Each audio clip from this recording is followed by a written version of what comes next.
Hi there, welcome to the latest episode of my 10-minute moan. And the topic of this 10-minute moan is an incredible situation where Alison Thewliss, who's a SNP MP, couldn't say whether she accepted the CAS report findings or not and defended the Greens. Incredible where this story's going over the last few days, and I'll give my own opinions once I've read out the story. However, a lot of people ask how you can help the channel. Dead simple, click the thumbs up on each video that you see. It does great things for the reach. Okay, so the Alison Thewliss refuses to say if she accepts CAS report and defends deal with science-denying Greens. The SNP Home Affairs spokeswoman at Westminster struggled when put on the spot during an interview with Good Morning Scotland. Alison Thewliss has refused to say whether she accepts the findings of the CAS review, which has questioned the use of puberty blockers in children.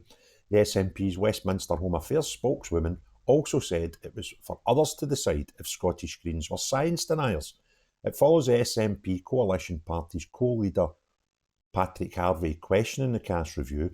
The report was commissioned by NHS England in 2020, with Dr Hilary Cass publishing her findings earlier this month.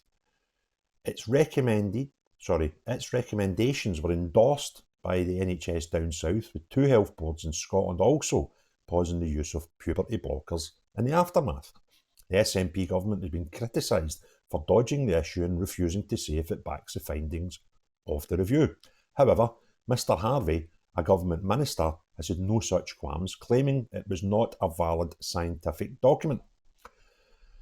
And this Thewliss MP for Glasgow Central squirmed when put on the spot during an interview with Good Morning Scotland on Tuesday.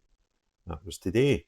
Asked outright by host Laura Maxwell if she accepted the findings of the CAS report, Ms Thewliss said, "I think the CAS report covers the healthcare services in England. I think the Scottish Government wants to look and see if there's any relevance for services in Scotland, and that's for them to do." She thinks she's not got a clue, has she, really? She added, "What I have in my inbox is people who are deeply concerned about the implications of this review for trans health care. I think that those people who are in the system, who use the system and desperately need it, their rights and needs should be considered." Ms Thewliss was speaking against a backdrop of Scottish Greens considering their position in the Scottish Government, as well as the trans issue, the SNP ditching key climate targets, also driven a wedge between the partners. Mr Harvey's comments about the CAS review have led to accusations he's a science denier. Asked what she thought of this, Ms Thewliss took a long pause before saying it was for everybody else to make up their own minds. She added, "I don't believe this is a part of the Butte House Agreement.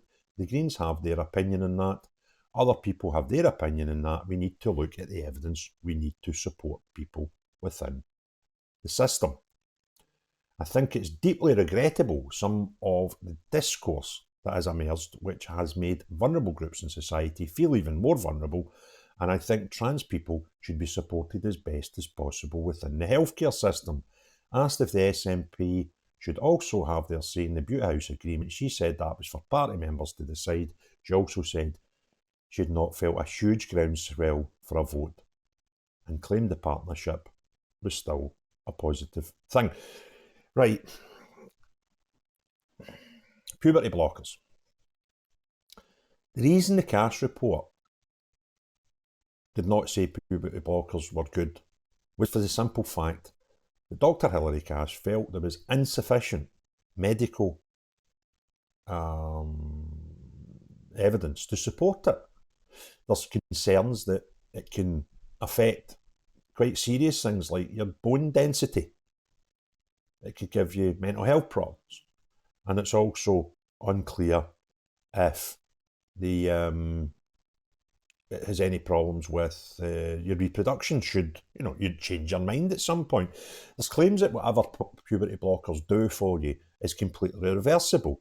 And Dr Hilary Cass disputes that and says there's not enough evidence to suggest that. There's not been enough tests to suggest that. So what Dr Hilary Cass has basically done is took on board in 4 years, all the evidence available to her from tests, etc., and concluded that there's not enough to say that these drugs are safe. to say that they're reversible and to say that they have no long-term effects when given to children. So when I read people like Ms. Thewliss saying, I think trans people should be supported as best as possible within the healthcare system, then surely Dr. Hilary Cassie's findings and recommendations are looking after trans people and supporting them as best possible within the healthcare system. Because if the safety of these drugs cannot be decided, then by continuing to give them to people, particularly children, could be doing them a disservice and not protecting them at all within the healthcare system. I also find it completely bizarre that the amount of adults that are trying to, let's say, force it on people, but recommend these sorts of therapies and medications. I find it really bizarre because if you have a child that goes on to these sort of drugs that are untested and possibly unsafe, and there's no evidence to suggest they are safe or whatever, then the child can't decide. It's an adult that makes that decision. Because like any medical process for children, it needs parental consent. So the parent gets to tick the box, yeah, give that to my child. That child will become an adult through time and would be perfectly able to make their own decisions about their gender when they are adults. And I find it bizarre, the groundswell of people that really want to get these things, widespread. They want to lower the age that people can decide to change their sex. And all these peculiar things. When, if you are genuinely transgender, there's nothing to stop you changing your gender when you're an adult. So I'm really confused as to where this groundswell to push changing gender in children.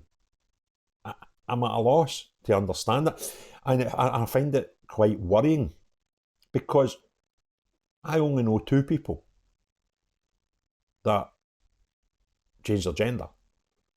Both of them done it as adults. Don't believe either of the two of them had to have any puberty blockers when they were children to enable them to change their sex when they were adults. So I don't know what the rush is. Are we trying to pigeonhole kids into changing their gender and then that's it finished? When they're adults, they don't get to decide themselves. Because that is very, very weird to me. And people like Patrick Harvey, I mean, he's just saying that this isn't a valid medical document, the Cass report. Well, based on what? Based on you don't like what it says, based on you don't like its findings, you then suggest that you've got no evidence to support this being a clinical document. That is just proper weird. That bends every thought of normality, that doctor taking, and she's not just dreamt these things up. Dr. Hilary Cass has used all the available evidence that she can, looking at tests, etc. Now, I'm quite sure there's people that, do these things with they already decide when they're doing tests and reviews that the outcome before they start, right? Now, yes, you've got to discount these. And when there's been unsafe evidence, she's ignored it when she's looked at it and thought, no, that's not a good trial, that's not a good opinion. And yes, she did. She explains it herself that she did. She only used about 60% of the evidence available to her because some of it she felt was unsafe to use as evidence. That is using medical knowledge, not a thought by somebody like Patrick Harvey. Patrick Harvey, who tends to support a lot of strange policies, etc. So I really don't get it. I don't get why there seems to be this passion amongst lots of adults out there, still in a minority, but lots of adults out there to get children into a trans situation. people going about, oh, you know, the welfare of the teenager and it's difficult times for them. How was a teenager once? Being a teenager is difficult. Being a teenager, lots of things go through your mind. Being a teenager, especially through like education, the people are trying to pigeonhole you when you're what, third year at school, when you're picking your subjects, to decide what you want to do when you're an adult. These things are worrying, you know, and you factor in, you know, you're going through puberty, you know, things are happening to your body and your head, and you're starting to find people attractive in ways you hadn't before. And being a teenager is confusing. It's just part of the deal. So when people are confused as teenagers with their gender, I kind of understand that. I can see how that would happen. It doesn't mean you need to change it. You can do that when you're an adult. So I don't really get what the big pushback is by society just now, for the time being, saying we're just going to put a hold on giving people puberty blockers until we can find more evidence to back up either them being safe or to back up them being unsafe. And this whole drama being caused by it is quite frankly worrying to me. So, as I say in all the videos, give me a thumbs up if you've enjoyed it, subscribe if you haven't already, but most importantly of all, unless you're Alison Thewliss who can't make a decision on whether she agrees with a document or not, unless you're Patrick Harvey who's made the decision that it's not a medical document whatsoever, and all these people trying to push children into taking medication on decisions they've made, not the child. Everybody else have a great day. Cheery bye now.